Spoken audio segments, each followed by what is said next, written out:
Hello everyone, it's Wednesday night and that means another edition of Browns Insider here on cleveland.com. I'm Dan Labbe, joined this week by Tom Reed and the Plain Dealer's Branson Wright. Guys, how are you? Good, and yourself? Doing great. Doing well. Midweek following a win over the Steelers. Browns are 3-2, headed to Jacksonville. And of course the story is, as always, quarterbacks. We're going to get to the Jaguars, but first we're going to talk about quarterbacks. We're going to talk about Brian Hoyer and his contract situation, because that's been the talk of Berea. Is it time for the Browns to make a commitment to Brian Hoyer? Does Brian Hoyer want to stay here if Johnny Manziel is here? A lot to get to. So let's start with the Browns' move here. They seem to be patient. They seem to be willing to wait this out, Tom. Do you think this goes on the whole season? It could. It very well could. We'll see. It sounds, I spoke with Brian's agent, Joe Linta, today. Joe is fine just letting this go to the end of the season. And it's kind of both sides. It's a little game of chicken. And Joe Linta did this, of course, with Joe Flacco. Joe Flacco took him to the Super Bowl. I don't think the Browns were expecting that. But, you know, if Brian Hoyer gets him to the playoffs, the price is going to keep going up, up, up. But the difference between Joe Flacco, obviously, and Brian Hoyer is Brian Hoyer's only started 8 or 9 games in his career. So even Linta understands why they might want to wait a little bit longer to really feel that they have an evaluation of this guy. And Linta told you the ball is in the Browns' court. And frankly, it's a gamble, but there's no point in the Browns rushing to do this, Branson. Let's see what this guy does. Let's see if he can, first of all, sustain this for an entire season, and then go from there. No rush at all, but kudos to his agent, Joe Linta, you said his name is, to be patient and roll the dice.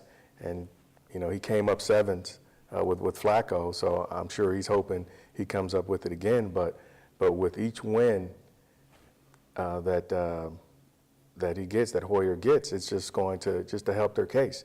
You know, as Tom alluded to, that you know, he hadn't started many games as Flacco did, but I can't tell right now. I mean, he's looking really good, and the more he plays, and the more the Browns win, and that's just going to help his case. Still, this is a bigger gamble for Hoyer to wait. Now, obviously, it's not completely up to him, but it's a bigger gamble for Hoyer than it is for the Browns, right? Because either way, they're going to have to pay him a lot of money if they want to keep him, if he continues to win. Yeah. Well, again, it'll depend on what kind of money. We don't know what money they're offering. You would think that Hoyer's camp would want something north of $12 million a year. You know, that's just, you know, there are backups in the league, high-priced backups that are getting $10 million a year. And I think really one of the things that Linta mentioned today, and I do think this is true, if Brian Hoyer continues to play like he's playing, I think that the sides are going to come out just fine. They'll be willing to pay a little bit more, especially if he gets them a little bit farther. Yeah. Will he give them a hometown discount? We'll see. But I think that they have a little bit more time. But the big question becomes, if they're sitting 6-2 at mid-season, and you know, potentially in first place or tied for first place going into that game against Cincinnati, it'll be interesting to see where the Browns are saying. And don't forget, Mike-Pettine did tell Peter King that they would be willing to kind of maybe negotiate in season. So I think that this is a to be continued type of in the season. That hometown discount, it's nice to talk about, but it's hard for a guy when those non-hometown teams start throwing zeros at the end of that salary. It's awfully tough to want to give a hometown discount like that. Oh, sure. I mean, I'm sure Hoyer was wondering about the hometown discount when they drafted a quarterback in the first round. It's like, well, wait a minute. You know, I'm the starter. I'm the guy. You don't need to look anywhere else. But as they continue to win, assuming that they continue to win, as I said before, it's just going to help his case no matter what. I don't know if it's going to be in the 12, 13 million, but say the Browns win the division, say the Browns win a couple playoff games, then you're going to have to come up off the money. I don't think that's. If they end up going to the playoffs, I don't think north of 12 million is that a huge. I mean, when you look at what some of these other guys have gotten, again, it goes. But again, the difference between a guy like Dalton and a guy like who else just recently, Kaepernick. They've played more than 8 or 9 games, and not to say that he's in the Kaepernick range, but they've played more games. They're established. They've been to the playoffs. So that's why I think it's north of 12, but not 16, 17 million like those guys were getting. And I guess this discussion kind of needs to start with who is Brian Hoyer? Is he a game manager? Is he a guy that could develop into a quarterback that can actually go out and win you games and make people better? What do you guys think? Who is he? I don't think he's a game manager. That was my thought going into the season. That's who he was, but so far he hasn't shown that.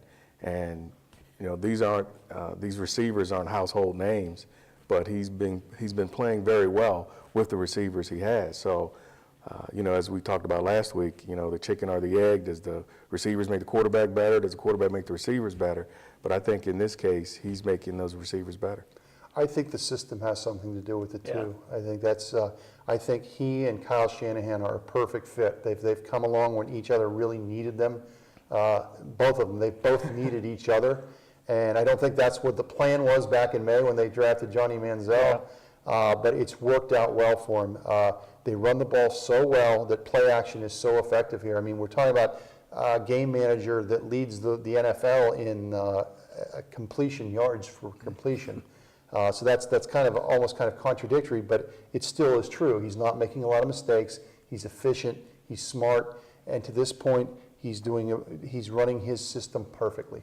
Yeah, I mean, ultimately, he won this job because they looked at him and they said, this is a guy we can put in the cockpit, and he can pilot this offense. He can do exactly what we need him to do. It may not be spectacular. It may not be Tom Brady or Peyton Manning, but he's going to do what we need him to do. Well, I think that, again, remember, they came out of camp. Neither one of those guys were great, but they decided to go with the veteran because Manziel didn't show enough. And Manziel, to his credit, finally admitted he wasn't ready at the time. Yeah. And go ahead, Brandon. I'm saying you have to give credit to the running game. And no matter who the quarterback was going to be, the running game has definitely helped Hoyer. Yeah, as Tom, you said, the play action has definitely been a plus for him. So as we talk about the receivers being a good help, I think it's definitely the running game that's been the plus here. Now, the other aspect to this is if you do commit money to Brian Hoyer, if you do decide to sign him, whatever the years are, but if you pay him that $12 million or more a year figure, he's your starting quarterback next year. You're not going to give Johnny Manziel a chance to win that job again, right? Again, that's where I think the whole idea of if Manziel's here or if Manziel's not here, if they make that commitment, then they're probably going to be looking to do something a little bit different with Manziel if they're making that kind of commitment. And again, beyond the term, it all comes back to guaranteed money. We'll see what kind of guaranteed money if they get a deal done. But again, I think that if he continues to play like he's been playing, if he can somehow get him to the playoffs, I think part of this kind of goes away. I think it just kind of becomes obvious to both sides. Yeah, they'd be crazy. If they give him $12+ million and who's going to be the starting quarterback? Of course it's going to be Brian Hoyer. And that's the way it'll happen. Yeah, I mean, this isn't a Matt Flynn, Russell Wilson situation. This is you re-signing kind of a known commodity that you have. Well, one situation that it could be similar to, and again, this is so long ago, and it's a little bit different, was what happened with Cincinnati and Carson Palmer years ago, where they had John Kitna was there. Kitna took every snap that season, remember? Yeah. And then the next season, boom, in comes Carson Palmer. I don't think that's going to happen, but you maybe wonder in the back of Hoyer's mind if he's concerned about that they're just giving Johnny time to kind of catch up to speed. But again, the proof comes in the contract offered. 2007, I think, is an interesting sort of parallel, too, because you had Derek Anderson, who came out of nowhere, went to the Pro Bowl that year. They had drafted Brady Quinn. And a lot of people felt like, don't pay Derek Anderson. Let somebody else pay him. Let Brady Quinn have the job now. Obviously, Brady Quinn probably wouldn't have worked out very well had they done that. But it was a similar situation. The Browns made the decision to re-sign Anderson. It didn't work out. No, but you have to decide going forward and again, this is what I keep saying. It will if they sign him to this contract, he's their quarterback. He's going to be their quarterback. Now, I don't know. We did the part of the gamble here is what happens in the second half of the season. Yep. What if they go 2-6 down the stretch? What if he gets hurt again? So there's a game of chicken going on here, and again, I think that they have been very confident in betting on themselves to this point, and it's looked pretty good for the Hoyer camp. Do you guys believe in what you're seeing from Brian Hoyer? Do you think this is sustainable? I do. The way the way he's played. I think the key to it is he hasn't made many mistakes. One interception, and that's it. And the way he's been playing, he's not been. See, the term manager sort of has a negative term to me. Makes people think of Trent Dilfer. Exactly. But he's been more than that. He's been a guy made plays when they needed to. He's not had any turnovers except for the one. And I think this is what you get. I think he can only get better. A certain receiver comes back week 10. That's true. And I think that will only help his case. Now, Mike, I'll play devil's advocate just for a second. What happens if they do play well and Kyle Shanahan leaves? And then suddenly the system changes a Kyle little bit. Shanahan gets a head job somewhere. Does Kyle Shanahan want him as his quarterback if he goes somewhere else? Or B, again, can whoever takes over keep the same system and keep Hoyer as good as he's been? Part of it, too, is going to be who's in the market for a quarterback this offseason, where they are in the draft. Obviously, if somebody's in the sweepstakes for Marcus Mariota, they're probably not going to want to sign Brian Hoyer. But, a team like Buffalo, who might not end up with they don't actually have their first-round pick. It belongs to the Browns. So, I don't know. Do they have an interest in Brian Hoyer? Would the Jets have an interest in Brian Hoyer? Not knowing their cap situation off the top of my head, but a lot of that depends, too. You could take a really, really expensive way of doing it for 1 year and franchise him.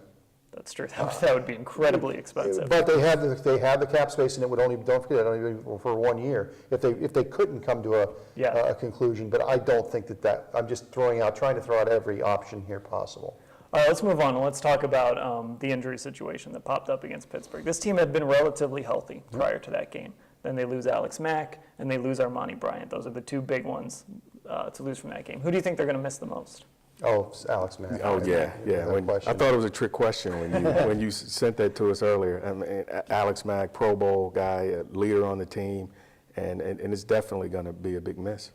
Let me kind of explain why I kind of threw that out there as an option, though, because a lot of people look at the center position and they think it's kind of an interchangeable thing.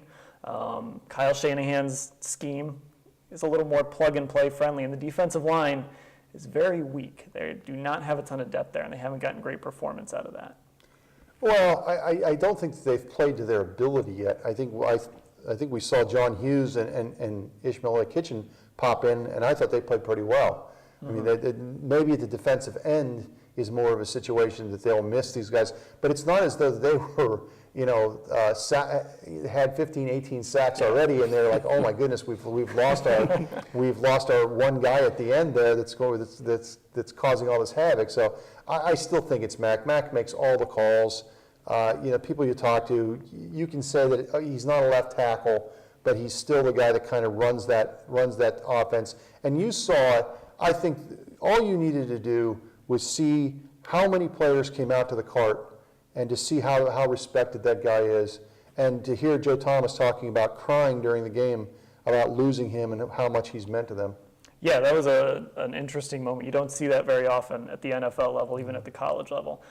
Clearly a very well-respected guy. And also, monitoring Twitter during the game, a lot of national guys, as soon as they heard about that injury, started to say, Alex Mack, a bad injury, this is not good for the Browns. So he's very well recognized around the league as an important piece of that line. And I think Greco did very well, stepping in as soon as he did. And did you see the first play when he was in? The Steelers tried to rush him and thought they could get by him and disrupt him a little bit, and he held his own throughout the game.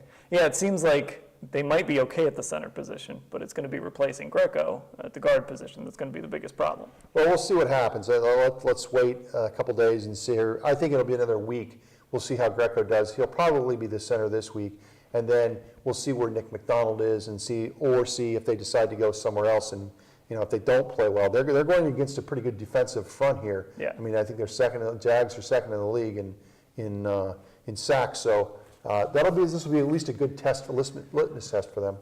Okay, Mike Pettine said something today about that number 4 pick in the draft. He said, in some talk about Blake Bortles, would you have taken Bortles had he fallen to 4, had he gotten past, not fallen, but had he gotten past Jacksonville?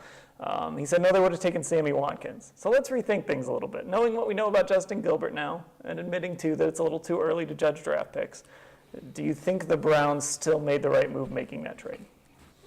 I don't. I thought they should have taken Sammy Watkins from the beginning. Maybe not at 4 if they could have moved down and got him at another level. But even with looking at their situation and as well as they played without the number 1 receiver, I mean, it would have just been a big plus, to have Sammy Watkins there on the outside. I say it's to be determined. I mean, Yeah. because you're getting that first-round pick from Buffalo next year. We don't know how high that pick's going to be. We don't know if they can spin that into something, getting the first or second pick in the draft by trading both up. Yep. And again, this all affects, going back to Brian Hoyer talk, how much do you like Mariota? So we'll find out. There's no question that Gilbert has not played to this point like a number 8 pick. And I'm not sure that Watkins has necessarily been Rookie of the Year material right off the bat. I mean, he's been okay. I think he's played okay, but I don't think he's been the lights-out star that people maybe have thought he was going to be as a wide receiver. Again, it's only 5 weeks into the season. You can look who's throwing, to him there also. But I think he would be the top receiver on this team if he was on this team right now. But to get that first-round pick from a team that is likely going to have a high first-round pick, that would have been difficult for anyone to turn down. And I mean, ultimately, that's probably what Ray Farmer thought, and he didn't know what his quarterback situation was going to be like. He didn't know at the time he was going to draft Johnny Manziel, or maybe he did know he was going to draft Johnny Manziel and still wanted to have that other option next year. I'll say this: if they get to 6-2, with Gordon 2 weeks away, I'll say that Farmer got away with it. I'm not got away with it, but you know what? The way that these other guys are playing, that they will have at least gotten to week 10 where they're going to be in it. If you're at 6-2, even if you lose the next 2 games, you're 6-4 and you've got your number 1 guy coming back. Hey, you roll the dice down the stretch with that guy. It's too early to grade the draft, maybe, but we're going to try and do it anyway. We're going to take a look at it kind of 4 weeks in here because I think it's interesting. Your 2 first-round picks, Justin Gilbert can barely get on the field right now. Johnny Manziel isn't on the field. And you're still winning without those things happening. Had I told you that back in May, you'd have thought I was crazy. There's no way this team would be 3-2 if those 2 first-round picks weren't playing. So when you look at those 2 picks, Joel Bitonio in the 2nd round, obviously that's a good one. Kirksey and Terrence West in the 3rd round. Kirksey looks like he's going to be a good player. Terrence West, jury's still out on him. He was not active last week. And then Pierre Desir, I think we know that story as well. Well, I think that I think they took him though as understanding he probably was a project. Yeah. So right now, again, knowing that it's still way too early, a lot of people want to wait 3 years sometimes before they ultimately judge a draft. How do you feel about Ray Farmer's first draft?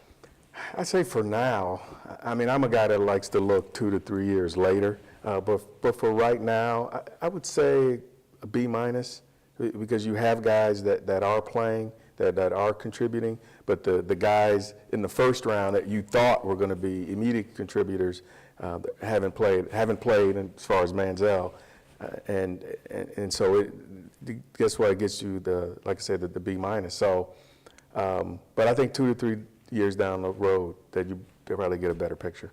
Yeah, it's just so hard. I'd give it an incomplete, to be honest with you. Manziel, they weren't sure he was going to win the job or not. He didn't.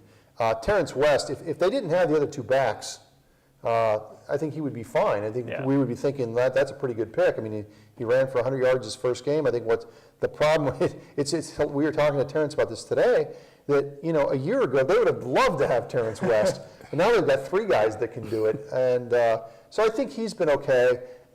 It obviously starts at the top. I mean, the whole thing gets skewed with how much Gilbert has struggled. And we'll see. We'll see if he starts to come on a little bit later in the season, or if this is just going to be a year that's completely about learning, and we'll see where he is next year. But if you do come out of this draft at the very least with a really good offensive lineman, and if Kirksey develops into a good linebacker, at least you got some quality out of this draft, even if those 2 first-round picks don't necessarily pan out. I've heard people say this, and they will never, ever, ever give the Rookie of the Year to a guard.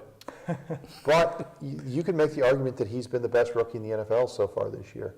Him and the guard in Dallas has been really good as well.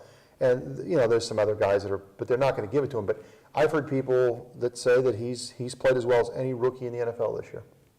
All right, just what's going on with Terrence West? It was really bizarre that he was inactive, and then Mike Pettine said it was kind of a practice issue, sort of maybe he wasn't doing the things he had to do besides running the football as well as the other guys. Is there more to it than that, or is it basically what Mike Pettine said? We talked to him today. I think part of it, I think there's a couple things here. I think number one is this is a guy that came out of, even though it was small college, everyone thought he was such a good player.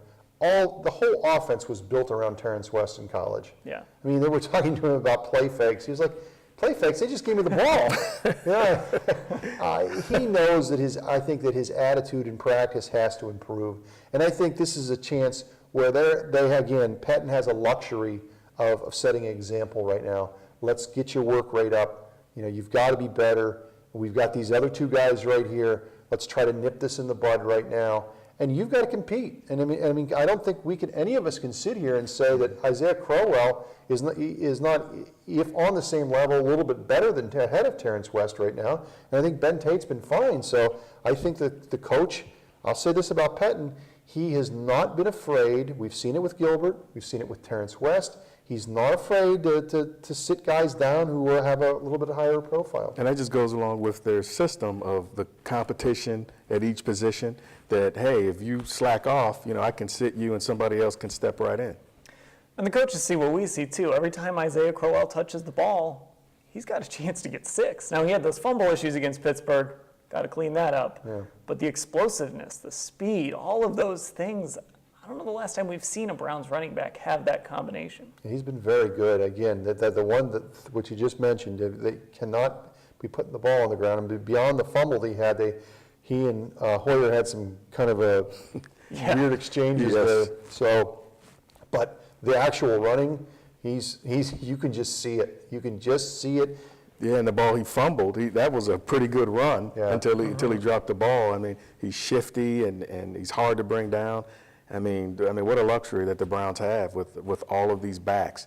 And as you said, just one of them, if they were on the team last year, they would have been a star. Yeah, I still do think, again, going back to Kyle Shanahan, this system that he's brought in with this wide zone blocking scheme, I'm going to be very interested to see in the next couple of years if more teams don't go to this and try it. And part of it is it's more of an athletic, almost, I hate to use the word finesse system, but with guys, this is a perfect system for this offensive line. When Mac was there and Joe Thomas, those guys are more athletic than they necessarily are just road graders. Yeah, and I mean, if that spread offense continues to kind of migrate from the college level to the NFL level, you're going to see those quicker, more athletic offensive linemen. The road grinders are going to be out of there. Yeah, I just find it interesting that we've got this like mini retro football going on in the division. I think all 4 teams are in the top 12 now in rushing yardage. The Browns and Steelers and Ravens, I think, are maybe in the top 7 or 8. Again, 2 of those teams have employed this zone blocking scheme, Baltimore being the other one. And I'm just really going to be interested to see going forward if other teams decide to look at the success. Also understand that you don't need a star quarterback. If you're you always want the best quarterback, but you can win games the way that the Browns are winning games right now. All right, let's do our fill in the blanks. Yes. I'm not springing these on you this week, Branson. Yes, I'm glad you gave me a heads up. Oh, so I get sprung on. Yes. You were in the email, I think, maybe. I'm not sure. All right, the first one, the best quarterback in the AFC North right now is? Since I saw it first, this was tough. I was immediately going to go with Flacco because of the 5 touchdowns, but I'm going to go with Hoyer, and the reason why is because he had closer games, and he had games that he pulled out, and Flacco sort of, they've had to blow out with Tampa and things like that. So, and with the numbers, I think he's 8th or 9th. But his numbers are ahead of everybody in the division. So I'm going with Brian Hoyer. Playing right now, the way he's playing, I still go with Joe Flacco. And I'm beyond his off-field issues, I'm still a big Ben Roethlisberger guy, the way that he plays the game. No question Hoyer's playing well.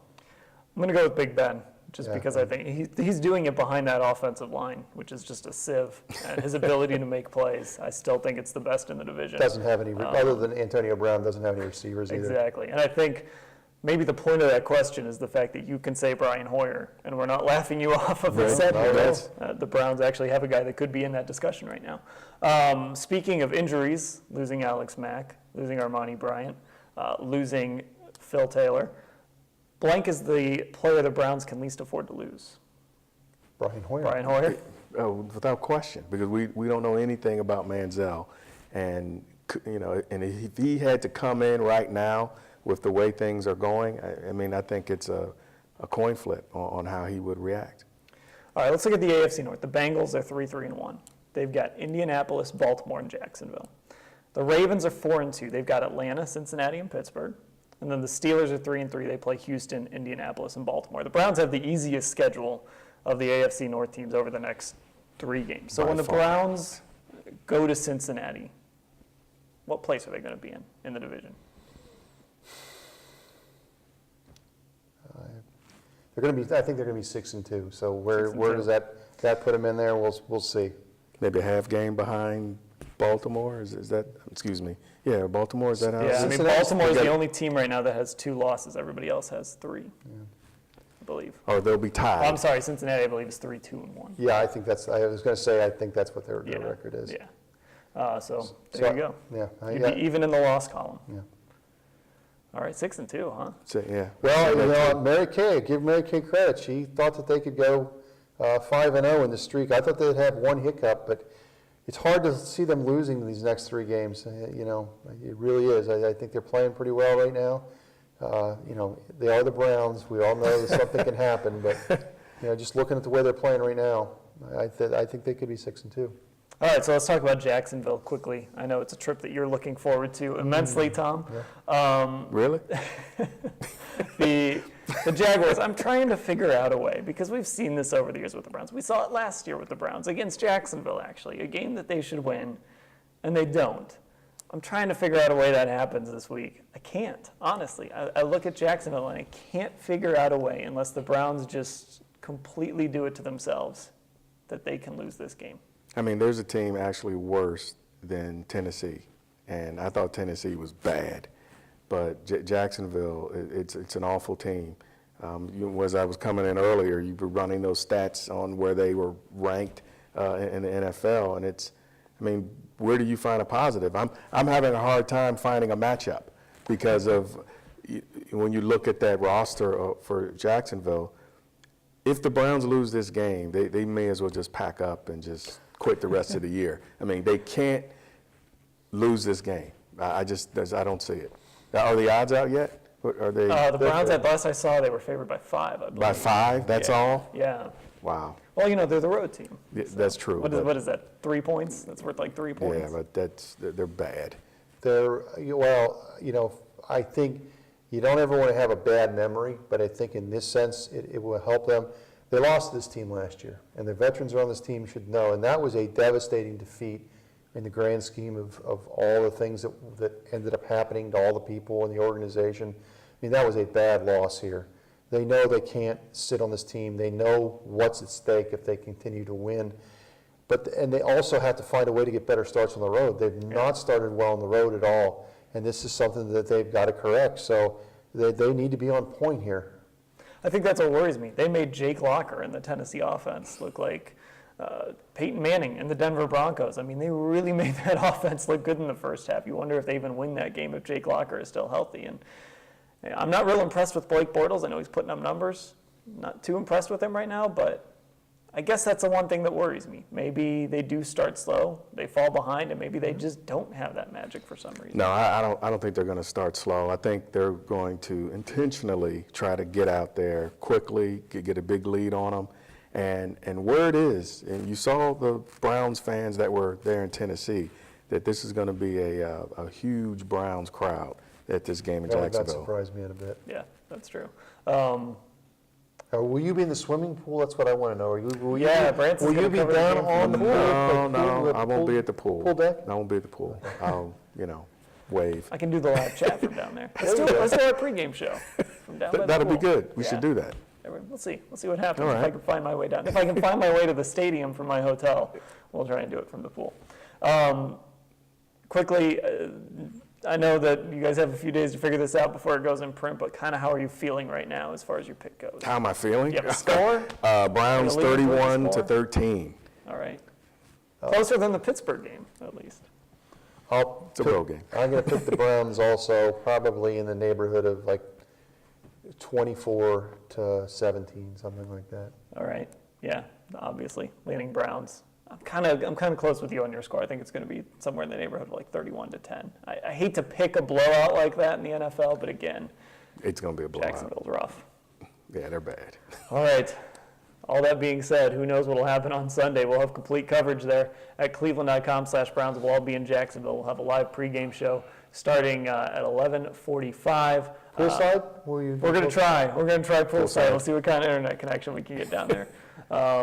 So we'll have that. We'll have a live in-game chat. We'll have coverage throughout the day, and of course, post-game coverage at cleveland.com/Browns.